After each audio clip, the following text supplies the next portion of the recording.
Assalamualaikum warahmatullahi wabarakatuh. Selamat malam Ibu Elin Paulina sebagai dosen pengampu dari mata kuliah Pengantar Manajemen.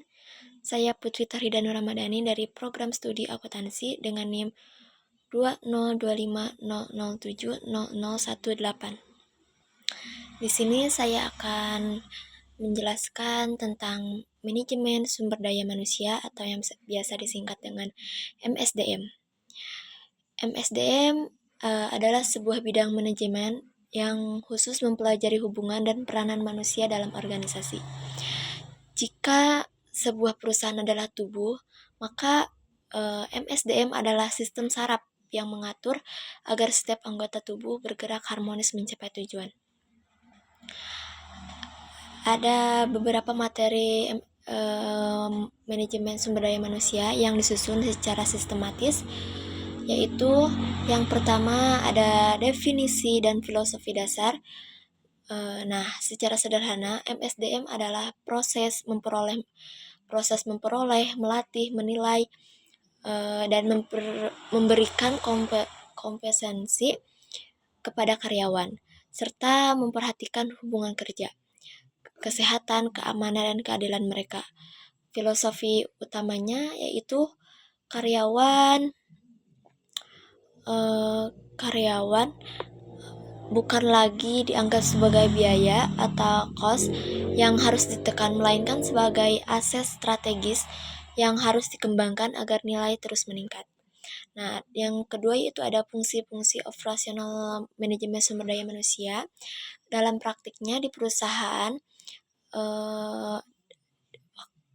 hidup karyawan di perusahaan.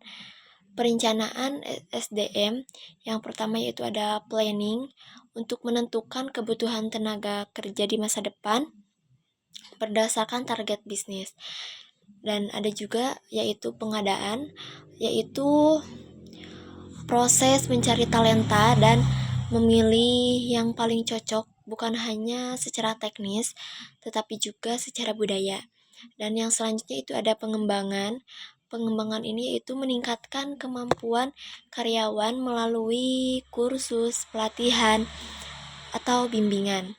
Dan yang selanjutnya yaitu ada kompensasi, yaitu mengelola sistem gaji, tunjangan, dan bonus secara adil agar karyawan termotivasi. Dan yang selanjutnya itu ada manajemen kinerja, yaitu untuk mengevaluasi hasil kerja karyawan dan memberikan umpan balik agar mereka tahu apa yang perlu diperbaiki.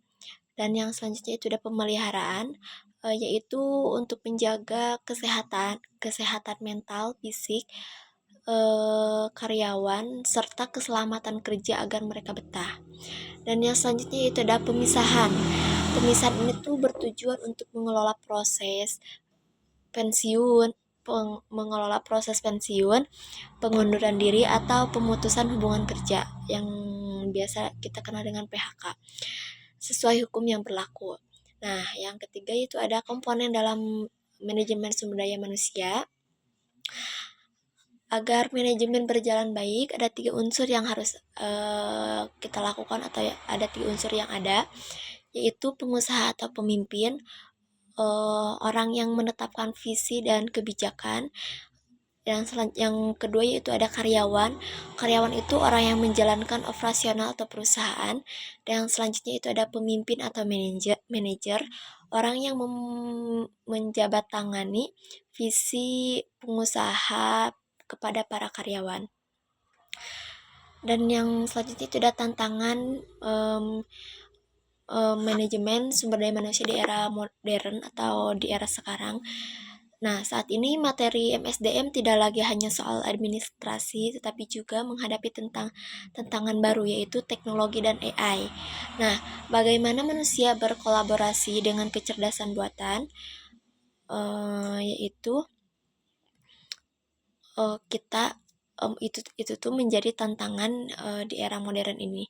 Yang kedua yaitu ada mental health, yaitu menyadari bahwa kesejahteraan mental berpengaruh besar kepada laba perusahaan.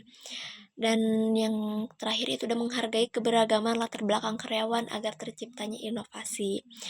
Dan yang selanjutnya ada tujuan akhir MSDM, yaitu ada 4 tujuan utama mengapa materi ini sangat penting bagi setiap organisasi. Yang pertama yaitu tujuan organisasional untuk memastikan organisasi mencapai efektivitas kerja. Yang selanjutnya ada tujuan fungsional, menjaga agar Departemen SDM memberikan kontribusi yang pas bagi kebutuhan organisasi. Dan yang selanjutnya ada tujuan masyarakat bertanggung jawab, yang bertanggung jawab secara sosial dan etis terhadap kebutuhan masyarakat.